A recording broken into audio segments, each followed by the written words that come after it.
बिस्मिल्लाहिर्रहमानिर्रहीम। अस्सलाम वालेकुम नाज़रीन किराम, मैं मरियम शेख। उम्मीद करती हूँ आप सब खैरियत से होंगे। नाज़रीन किराम, आजकल मुल्क की जो सूरत हाल है, जो सिचुएशन है, सबके सामने है, किसी से कुछ भी नहीं छुपा हुआ। इमरान खान की गिरफ्तारी से लेकर अब तक की सारी सिचुएशन जो है वो हम सबके सामने है। इमरान खान की अदालत में जो है वो पेशी हुई, उसके बाद जिस तरह से उनको रिलीफ दिया गया, जिस तरह से पीटीएम की जानिब से ये कहा जा रहा है कि जो सुप्रीम कोर्ट के जजेस हैं, चीफ जस्टिस हैं, वो इमरान खान साहब के जो हैं वो सहूलतकार हैं। इमरान खान की अदालत में पेशी का तमाम अखबार और जज 3 वर्किंग डेज का क्यों कह रहे हैं, ये जो है आज आपके साथ शेयर करूंगी। जनाब पाकिस्तान तहरीक इंसाफ के चेयरमैन इमरान खान के खिलाफ जो है इस्लामाबाद में दर्ज होने वाले मुकदमात में जमानत में तोसी और 9 मई को इमरान खान की गिरफ्तारी के बाद इनके खिलाफ दर्ज होने वाले मुकदमात में जमानत कबल अज गिरफ्तारी की दरखास्तों की समाअत जो है वो इस्लामाबाद हाई कोर्ट की नई इमारत में यानी कि कल हुई। जब से इस्लामाबाद हाई कोर्ट वफाकी दारुल हुकूमत की शाहराह दस्तूर पर एक नई इमारत में मुंतकिल हुई है। इसके बाद इमरान खान के इस्लामाबाद हाई कोर्ट में ये पहली पेशी थी, जबकि इमरान खान की जान को खतरे के पेश नजर वकला की जानिब से इनकी गाड़ी को अहाते अदालत में ले जाकर इस्तदा की गई, जो कि उन्होंने कहा कि हम इमरान खान साहब की गाड़ी को जो है वो अहाता अदालत में लेकर जाना चाहते हैं। वकला की जानिब से कहा गया जो है उनकी इस्तदा को जो है वो जनाब अदालत की जानिब से मुस्तरद कर दिया गया। इमरान खान को इसी रास्ते से चलकर कमरा अदालत तक जाना पड़ा, जहां से आम साइलिन गुजर कर जाते हैं। उनके लिए कोई स्पेशल गेट नहीं खोला गया, कोई स्पेशल रास्ता जो है वो उनके लिए नहीं निकाला गया। ताहम फर्क सिर्फ ये था कि इमरान खान की तलाशी नहीं ली गई, जबकि आम साइलिन को अहाता अदालत जाने से पहले जो है वो उसकी ज़ाहिर तलाशी ली जाती है। एक गेट बने हुए होते हैं, उनमें से आपने गुजर कर जाना होता है। जब इमरान खान की सिक्योरिटी पर तैनात अमले को लोहे की वो शील्ड के साथ जो है न जाने की इजाजत दी गई जो इमरान खान अदालतों में पेशी के मौका पर अपने साथ लेकर जाते हैं। हालांकि इस्लामाबाद हाई कोर्ट की नई इमारत रेड जोन में वाक़या है। कमरा अदालत में पहुंचने के लिए इमरान खान को भी धक्कम तेल का सामना करना पड़ा। इसी तरह से जब लाहौर हाई कोर्ट में इमरान खान की पेशी हुई थी तो धक्कम तेल हुई थी, जिसकी वजह से इमरान खान को धक्का लगा और उनकी जो टांग जिस पे गोली लगी हुई थी उसको जो है वो दोबारा से फ्रैक्चर आ गया था और उनकी टांग जो है वो जख्मी हो गई थी। इसके बाद इमरान खान जो है वो उनको डॉक्टर्स की जानिब से आराम का मशवरा दिया गया था। कल भी कुछ ऐसा ही हुआ, उनको धक्कम तेल का सामना करना पड़ा और कमरे में दाखिल होने के बाद वो इस सीट पर बैठ गए जो एडिशनल अटॉर्नी जनरल के लिए मुख्तस की गई थी। वहां पर मौजूद वकला ने इमरान खान को बताया कि वो इस जानिब जाकर बैठे जहां मुल्जमान के वकला बैठते हैं। इमरान खान जो है वो अटॉर्नी जनरल की सीट पर नहीं बैठ सकते।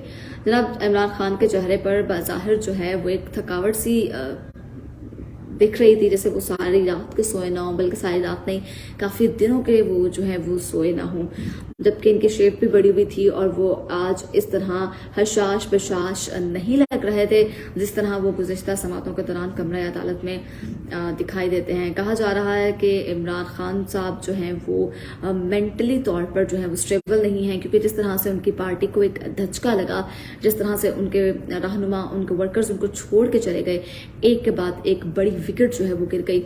उसके बाद जो है हर कोई परेशान हो जाता है। जब आपने अपने करियर की लाइफ में 27 साल मेहनत की हो, दिन रात मेहनत की हो और फिर पाकिस्तान जैसे मुल्क को इतना कुछ दिया हो, लेकिन जब आपकी बारी आए कुछ लेने की, या आप कह लें कि आपको स्पोर्ट की बारी आए तो आपके साथ ये सब कुछ हो तो आप मेंटली तौर पर स्टेबल नहीं रहते हो।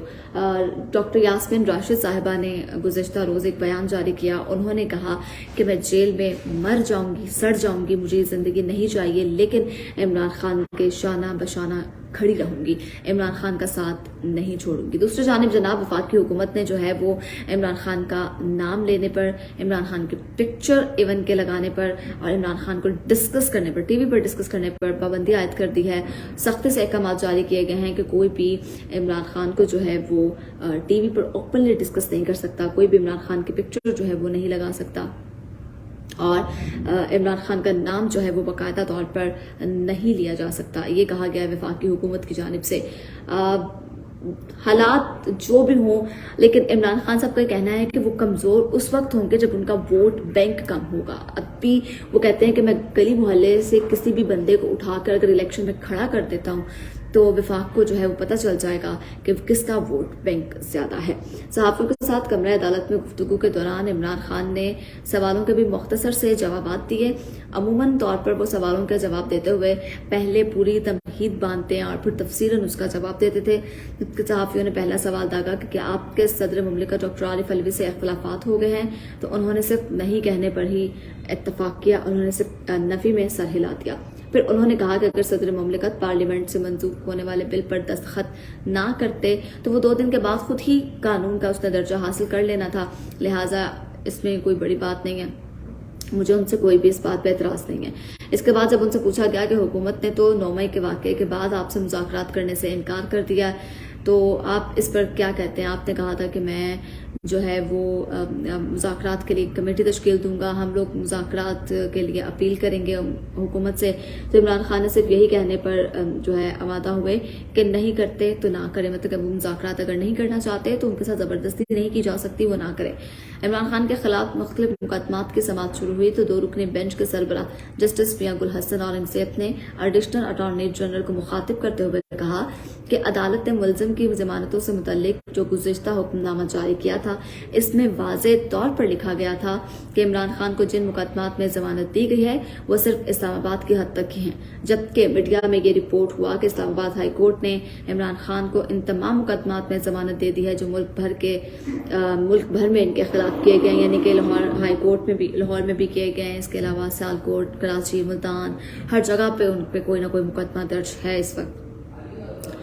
عدالت نے عمران خان کے خلاف درج مقدمات میں ضمانت میں مزید 10 دن کے لیے توسیع کر دی اور اس کے بعد 9 مئی کے واقعے کے بعد جتنے بھی مقدمات درج کیے گئے تھے ان میں سابق وزیر اعظم کی عبوری ضمانت کو 10 روز کے لیے منظور کر لیا گیا۔ عدالت نے انہیں متعلقہ عدالتوں میں پیش ہونے کا حکم بھی جاری کیا ہے، کیونکہ عدالت نے کہا کہ جو آپ کو ریلیف دیا گیا ہے، جو آپ کو کہہ لیں کہ سپورٹ کیا، ضمانت جو آپ کی منظور کی گئی ہے وہ صرف اسلام آباد کے مقدموں کی حد تک ہے کہ اسلام آباد میں جتنے بھی آپ پر مقدمات درج تھے اس میں آپ کو اس کی ضمانت آپ کی منظور کی گئی ہے۔ جناب عمران خان کے وکلاء کی طرف سے عدالت کو بتایا گیا کہ چونکہ متعلقہ عدالت F8 مرکز میں واقع ہے جہاں پر سیکیورٹی کے خدشات ہیں، اس لیے اس عدالت کو کہیں کہ محفوظ مقام پر عارضی طور پر منتقل کرنے کے احکامات جاری کریں۔ عدالت نے ایڈیشنل اٹارنی جنرل کو حکم دیا کہ وہ اس حوالے سے مناسب بندوبست کر لیں، جو وہ کر سکتے ہیں، جو ان سے ہوگا۔ سماعت کے اختتام پر عمران خان کے وکلاء اپنے موکل یعنی عمران خان کو بتانے کے لیے لپکے اور کہا کہ عدالت نے ان کی ضمانت میں 10 دن کی جو ہے توسیع کر دیا، جبکہ 3-4 مرتبہ ان کے وکلاء نے کہا کہ عدالت نے جو ہے ان کی 10 دن کی ضمانت منظور کر لی ہے۔ تو عمران خان نے اپنے وکلاء سے استفسار کیا تو پھر جج 3 ورکنگ ڈیز کا کیوں کہہ رہے ہیں، جس پر عمران خان کو بتایا گیا کہ عدالت نے القادر ٹرسٹ کیس میں عبوری ضمانت کے حوالے سے کہا کہ وہ اگلے 3 دن میں متعلقہ احتساب عدالت سے اس مقدمے میں ضمانت کروائیں۔ اسلام آباد ہائی کورٹ میں مقدمے کی سماعت کے بعد جو ہے جناب عمران خان اسلام آباد کے احتساب عدالت میں گئے، جہاں پر عدالت نے 5 لاکھ روپے مچلقے کے عوض ان کی 19 جون تک عبوری ضمانت منظور کر لی۔ یہ تمام احوال تھا کہ عمران خان کو عدالت میں پیش کرنے کا حکم جاری کیا گیا۔ اس کے علاوہ ان کی پیشی کے دوران جو بات چیت ہوئی اور ججز جو ہیں وہ 3 ورکنگ ڈیز کا کیوں کہہ رہے تھے۔ امید کرتی ہوں آپ کو ویڈیو پسند آئی ہوگی۔ اگلی ویڈیو تک کے لیے اپنی میزبان مریم شیخ کو دیجیے اجازت۔ اللہ نے کے بعد